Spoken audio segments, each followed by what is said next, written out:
David, I'm Tom Block. Ah. Nice to meet you. I was trying to confirm earlier. Nice to meet you, finally. I found this very interesting because to briefly say, I've done a long study of... Should I introduce you? Well, I can do it. Do you want to? I mean, I can do it. I'll just say briefly what I've done. Okay. I've done a long study of the Sufi influence on the direction of Jewish mysticism throughout the Sephardic Jewish period, so for almost 1,000 years, and how strongly contemporary Judaism is influenced by it. So my image of the Jewish Arab experience is very positive. And so hearing this talk has really made me think there's more to this story. And I wish Joe Montville was here because he does a lot of work in this sort of shared psychological trauma. I know he's in the air right now. Right.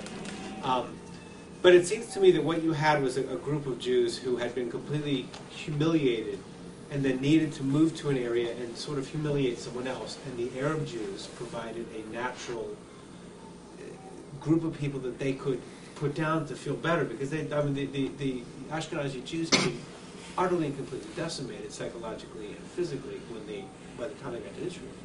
And the Arab Jews had not gone through any such thing. The Arab Jews had by far a better experience in Islam.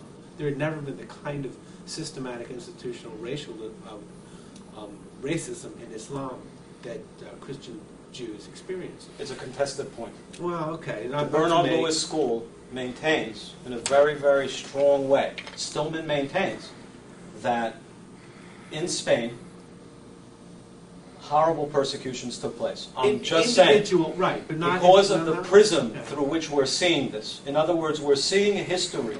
The Arab history itself has been filtered through this European history.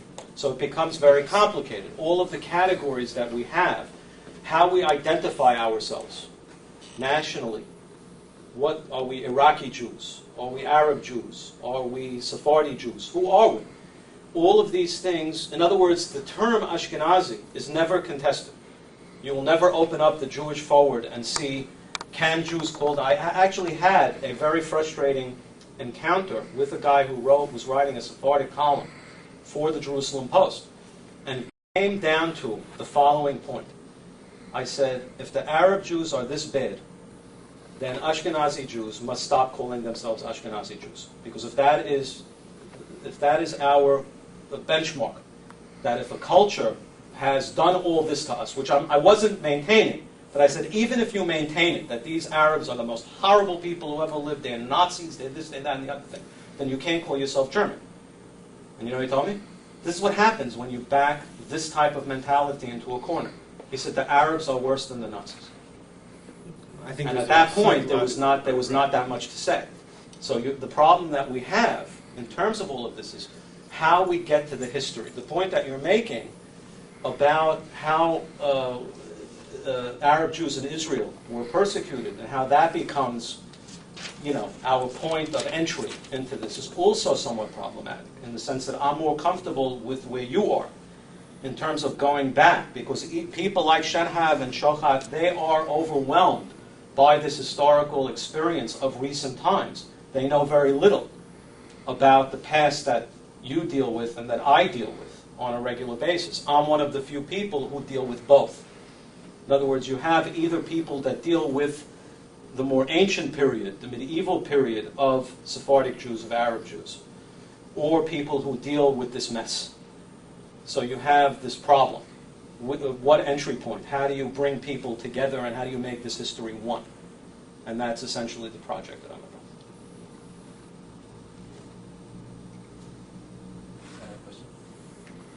about. Yes. I personally work as an art buyer, so I actually have several questions that aren't related to the topic at hand, which I might ask you afterwards. But one of the main questions I'm interested in is the self-identity of Jews in what is today known as Iraq. Through the period of the beginning of Zionism, from that period through their expulsion in the 1950s. And in my research, I've seen some pretty contradictory information. I've heard they've identified with the British, the Ottomans, as Arabs, as just Iraqis, and I want to know if I can get a clear picture. The picture can't be that clear because the whole historical period that we're talking about is a confluence of all of these elements. So among the Jews of Iraq, you have businessmen who have the old route, which runs from the southeast in India, going all the way up to the northwest in Manchester. That's the old cotton run. And it goes through Baghdad. So you have individuals who are just looking to make a living in this circumstance. They're trying to adapt to the colonial enterprise and do what they can. You have individuals like Sasson Somekh, like Nissim Rejwan, who flirt with communism, who become part of an Arab nationalist cadre, particularly Nissim Rejwan, who was a communist. Many of the Iraqi Jews are a specific case in themselves. Each community has its own relationship to this during the modern period. It becomes very complicated. The one thing that makes it, and there were rabbinical students, there were carpenters, there were accountants, there were all sorts of different people. The community and the Sephardic heritage and tradition on its own is welcoming to diversity and to multiplicity. Your father would not reject you for having an Arab poet communist friend in a Jewish home. It wasn't like Fiddler on the Roof. It wasn't an issue where if you left that little Jewish community and tried to become acculturated, that you would de facto be split off from the community. So what you're seeing in your research is a multiplicity of identities that is part of a larger identity under the rubric of the community itself. The community itself is able to take these multiple ways of affiliation. It's only when we look at things like nationalisms that things become complicated, where you have to only identify with one way of behaving and one way of living. When you have different approaches, you have now, in terms of as we get closer and closer to the day we live in, it does become complicated because in Israel these people had to affiliate. If you're not, in other words, families were torn apart by who would be a Sabbath observer and who wasn't. In Iraq, that was not really an issue. If you were a Sabbath observer, fine. You weren't a Sabbath observer, fine.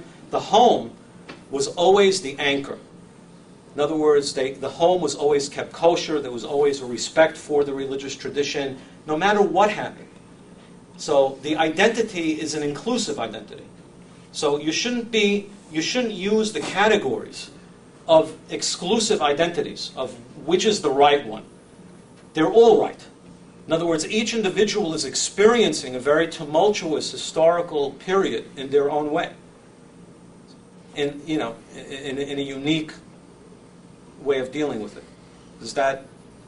The reason I want to ask this question is because while Sephardic self-identity in Iraq might have been cosmopolitan, it was really exclusivity that drove them out. And I'm looking into the roles of Arab nationalism and Zionism in playing a hand in the Farhud, as well as the final expulsion in the 50s.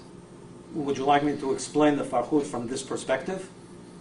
In other words, I'm presenting a kind of primal culture within this region. The culture becomes dismantled. The Farhud, which is seen as an Arab pogrom, this is a situation in 1941 where there is a changing of power in the British colonial rule in Iraq. There was a revolution, the British were deposed, they put down the revolution, and they waited 3 days to reinstall their regent. During these 3 days, something that has become a very, very big point in the Zionist history of things is called the Farhud. And essentially, about 250 Jews were killed.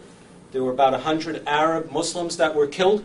And we have numerous examples of Arab Muslims, Iraqi Arab Muslims, taking Jews, fleeing Jews, taking them away from the mob and housing them in their homes.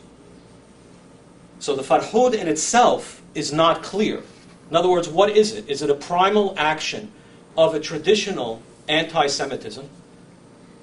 Or is it contoured by political and socio-cultural circumstances having to do with imperialism?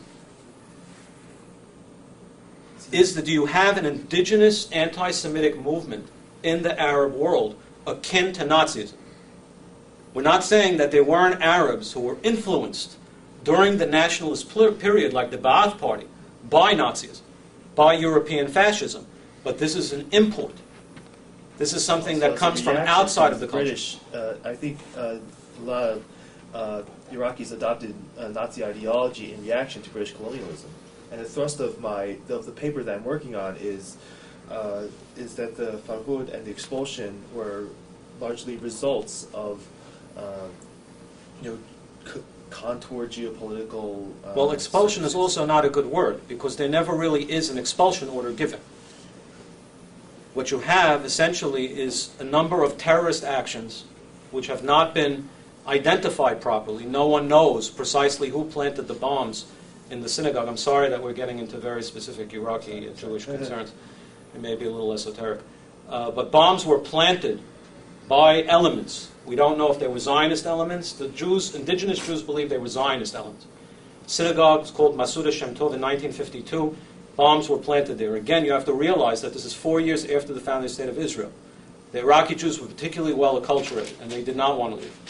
But after these events, by the way, the distance between the Farhud, 1941, and the bombing of Masuda Shem Tov, which then brought the law that put the Jews on planes. In other words, it was the law allowing Jews to leave the country. That's what got them to leave. And of course, there are in the Arab Jewish communities, depending on who you speak to, conspiracy theories about this. That Jews were not coming from Iraq to Israel.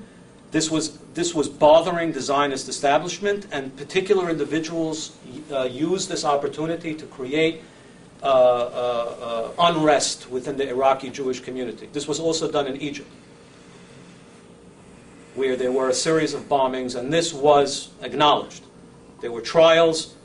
Ben Gurion's government was taken down. It was called the Lavon Affair.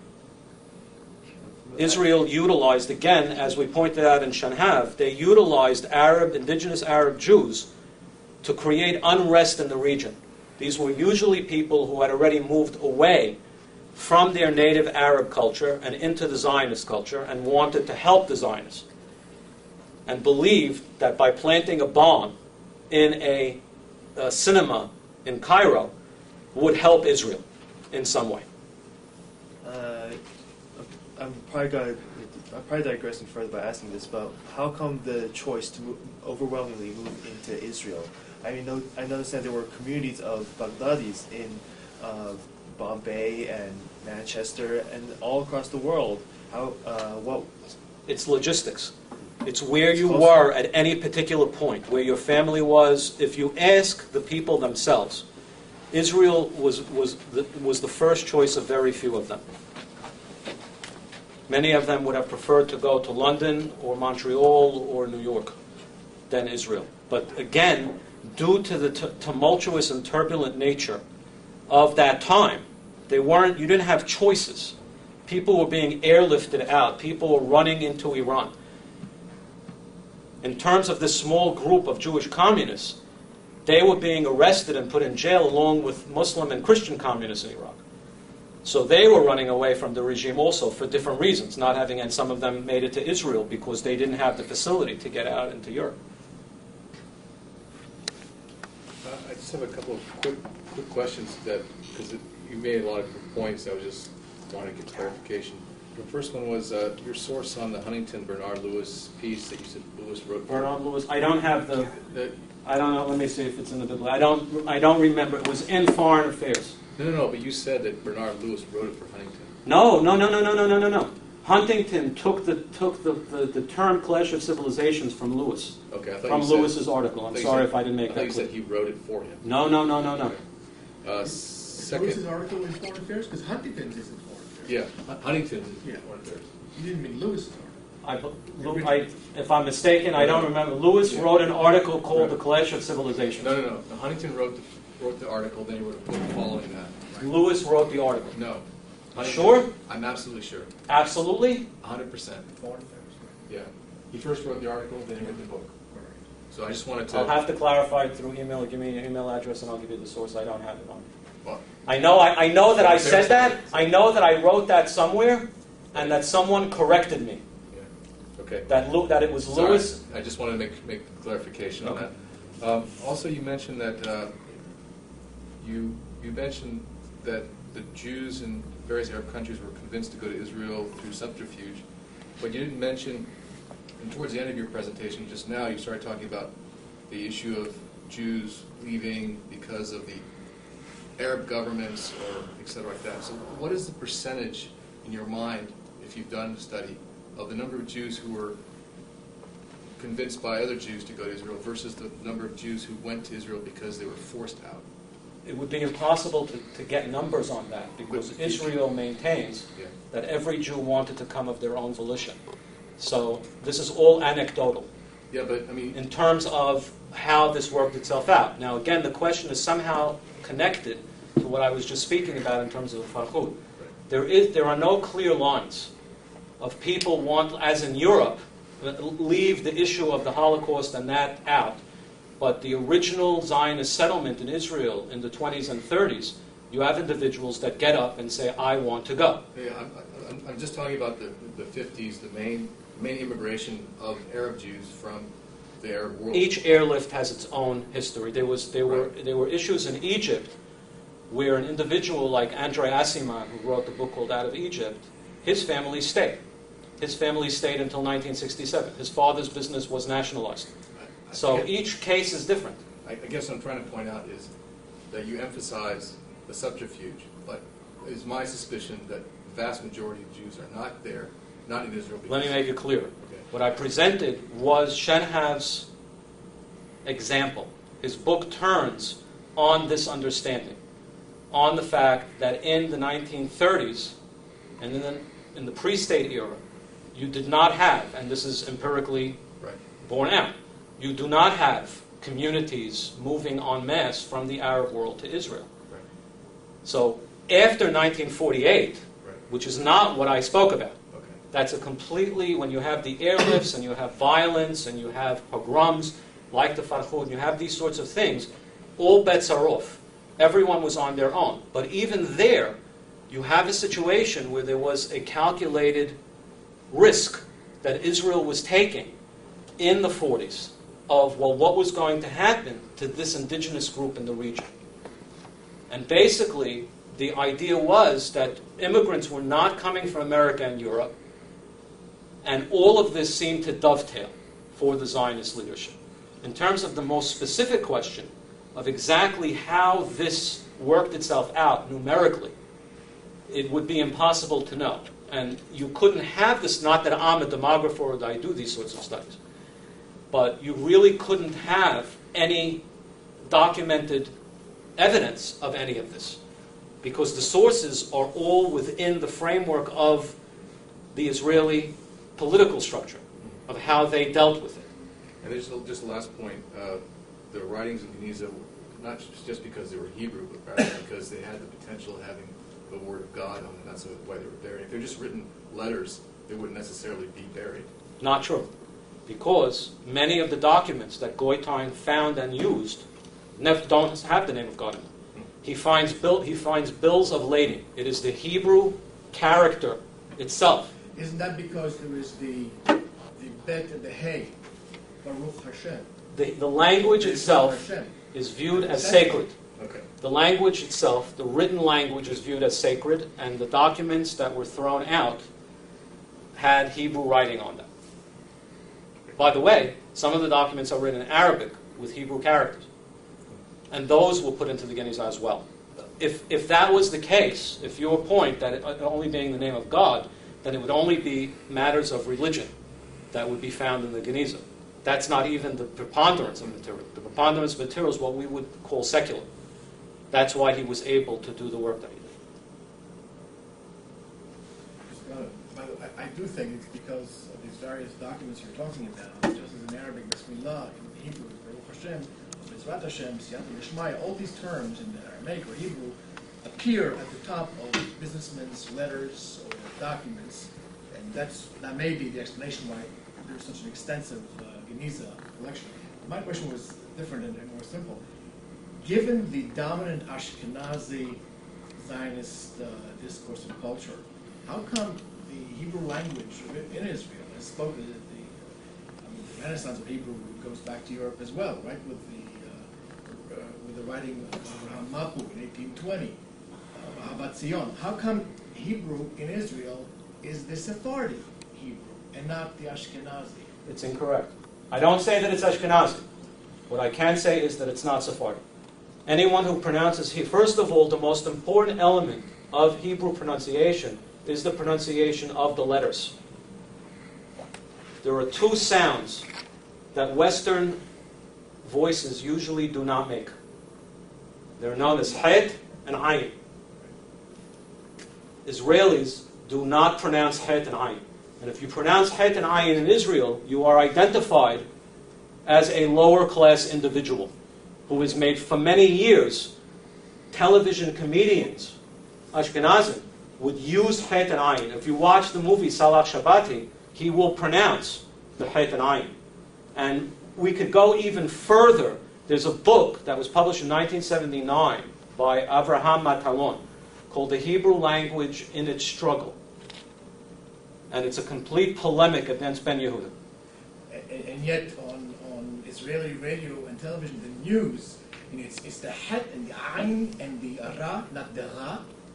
You see what I mean? It's more. Well, the resh in Israel is a French R. Ashkenazi presenters. I'm not going to make the claim because Ashkenazi scansion, going back to Chernyakhovsky and Bialik, is also problematic. Israelis can't read those poems correctly. They can't read them the way that they were written because Ashkenazi, the old Ashkenazi pronunciation, is also not used. So I don't want to mistakenly make the claim that it's Ashkenazi pronunciation. What it is it's a kind of European pronunciation. It's certainly not a Middle Eastern pronunciation. Depending on which community, because there are slight variations of pronunciation within the Arab Jewish communities themselves. Some people think certain things are more authentic than other things. So you have, from the more authentic wing, you have the Yemenites. Very difficult to separate a Yemenite pronunciation of Hebrew from Arabic. It sounds completely Arabic. It doesn't sound like Hebrew at all. And it certainly doesn't sound like anything. And now we have to look not simply at pronunciation, which is where I started, but also in the actual morphology of the language. The morphology of the language is Indo-European. It's not a Semitic language anymore. The verb doesn't begin the sentence. In writing it does. In literary writing, it's really literature. When I know that the experience that I have, I'm not an expert in any of these areas. I know that when I read the Israeli newspaper, I have a bigger problem trying to decipher what's being said than I do from a 14th century rabbinical text. Because I was trained in Hebrew. When I'm reading an Israeli newspaper, I have to get the English cognate that they're using. They're translating English into Hebrew. That's the nature of the language. I've studied Arabic and Hebrew, and the marvelous thing that I find is there's so much that's similar, not just in the root system, the triliteral root, same in Hebrew as in Arabic, but also in the structure of the sentences. Now, not in Amiya or spoken Hebrew, but I'm talking about literary Hebrew as in literary Arabic. I mean, I fully agree with you. My concern is the characterization of Israeli Hebrew as being Hebrew. I don't see it that way. I see Israeli Hebrew as... By the way, recently, I printed an article in my newsletter. They did a translation of the Bible into Hebrew. Children in schools cannot read the Bible because it's worse than Chaucer in many ways. for English speakers, because the cognitive nature of Hebrew study and the way that Ben Yehuda envisioned it, it was to be a living language. And it had, again, this anti-diaspora mentality. All of the accretions, in other words, what is the original Hebrew? What is the morphology and syntax of that? And in doing that, the whole language was undermined, ultimately. Ben Yehuda was obviously a scholar of morphology and lexicography and syntax and all of that. But his vision led us to where we are now. And that is that Hebrew, when you read the Israeli newspaper, again, a particular novelist, what was very interesting was, and the whole controversy came out of a novel written in Hebrew by a Palestinian named Anton Shamatz. And there was a whole polemic. And he said, I'm writing Hebrew. You don't know. He told Ebi Yehoshua and Amos Oz, you don't know Hebrew. I know Hebrew because I'm of the Semitic civilization and you're of the Indo-European civilization. And there was all sorts of, blood spilled in all the literary journals in Israel and stuff. Shamas is not there to continue the dialogue. He's now in Michigan. The Israelis remain Israelis.